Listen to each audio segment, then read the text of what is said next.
தோசை இட்லி சப்பாத்திக்கு சைடிஷான தக்காளி தொக்கு எப்படி செய்யறதுன்னு பார்க்கலாம். ஸோ இதுக்கு நான் ஒரு பெரிய வெங்காயத்தை நீல வாக்கில் கட் பண்ணி வச்சுருக்கேன். அதே மாதிரி ஒரு 5 தக்காளி எடுத்து இப்படி நீல வாக்கில் கட் பண்ணி வச்சுருக்கேன். அப்புறம் ஒரு 5 பச்சை மிளகாய் வந்து என்ன பண்ணியிருக்கேன்னா அதையும் இப்படி 2 நீல வாக்கில் 2 கட் பண்ணி வச்சுருக்கேன். அடுத்து 3 வெள்ளை பூண்டு பல் எடுத்து இப்படி நீளமாக கட் பண்ணி வச்சுருக்கேன். அடுத்து தாளிக்கிறதுக்கு கொத்தமல்லி கருவேப்பிலை எடுத்து வச்சுருக்கேன். அடுத்து இது என்னென்னு பார்த்தீங்கன்னா கடுகு உளுந்து பருப்பு. இப்போ இதை எப்படி செய்கிறதுன்னு பார்க்கலாம். எண்ணெய் காயட்டும். எண்ணெய் காஞ்சோடனே கடுகு உளுந்து பருப்பு தாளிச்சுக்கலாம். சரி, இப்போ கடுகு உளுந்து பருப்பு போட்டுக்கலாம்.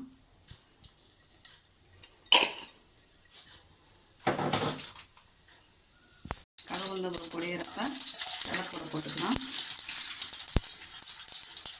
அடுத்து பெரிய வெங்காயம்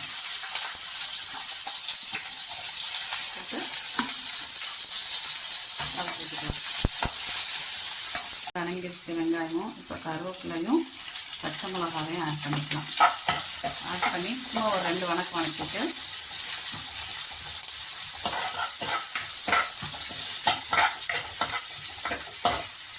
தக்காளி ஆட் பண்ணிக்கலாம்.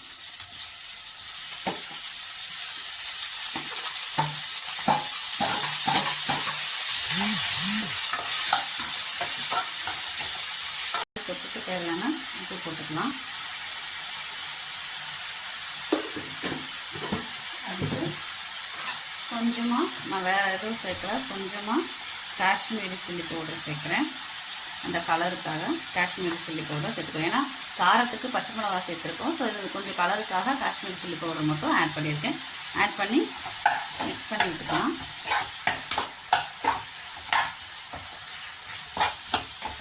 தண்ணி எதுவும் ஊற்றக்கூடாது. தண்ணி எதுவும் ஊற்றாமலே நம்ம தக்காளியோட தண்ணியிலே வேகட்டும்.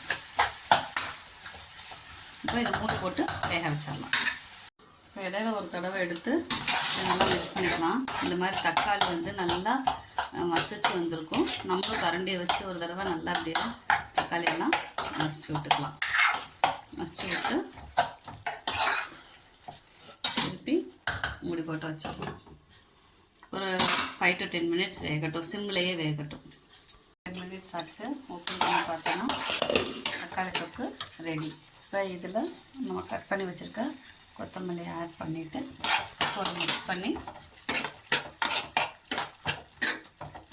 ஆஃப் பண்ணிடலாம். அடுப்பா ஆஃப் பண்ணிடலாம். இப்போ இதை நம்ம தோசையோட சர்வ் பண்ணிக்கலாம். நல்லா காரசாரமான தக்காளி தொக்கு ரெடி.